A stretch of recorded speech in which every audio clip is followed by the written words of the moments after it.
bright like if they were stars.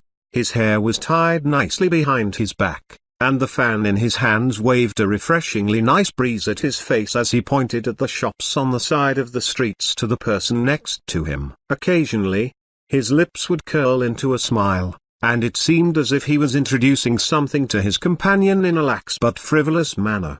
The person by his side was a long-haired young woman dressed in a light blue robe made of expensive material. She had a slim physique and a fair white complexion, red lips and a jade white nose. Her eyes, wide-eyed in interest, followed the young man's finger around the streets. From behind these two, there was a more burly-looking middle-aged man with his hands clasped behind his back, walking slow enough to be behind the two youths. A hint of a smile could be seen on his face as he looked at the two. Two men dressed up as bodyguards hung by his side with a sword fitted at their waists. Their walking patterns were random, but every so often, their eyes would sweep across the crowd. Anyone that met their gaze would immediately turn their heads with a mixture of fear and respect. After them came a group of men dressed up as servants. Each one of them carried a large box of seemingly hefty weight. But despite the weight, the servants walked with an easy step, meaning that they were considerably strong as well. They were the most influential family of Taylor City, the House of Jang. Not only did they control more than half of the businesses in Taylor City,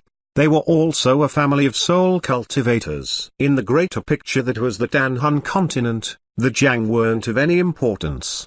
But in the local area of Taylor City, even the Lord Mayor would have to show some consideration for them. When the Lord and Heir Apparent to the House of Jang walked down the road, no commoner would dare stand in their way. Little sister Menga, how unexpected it was for me to see you show up in Taylor City with my father. You should have sent some news ahead of time so I could arrange for some more interesting things to be shown to your heart's content. The young man smiled gently at the young woman. This man was the heir apparent to the House of Jang, Jang Yang. The young woman known as Menga showed no outwardly expression at Jang Yang's flattery, however. Reciprocating in conversation with a simple phrase, she spoke, "I just so happened to come across Uncle Jang when I was sightseeing Kathia City. Since it was convenient, I came with him to meet Auntie. There's no need to prepare anything. I'll be leaving in a few days, so there's no need to do anything special."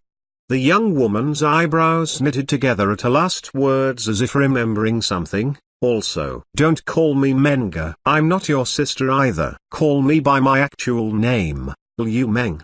Despite the cold indifference in Liu Meng's voice, Zhang Yi wasn't discouraged. "Ha ha, little sister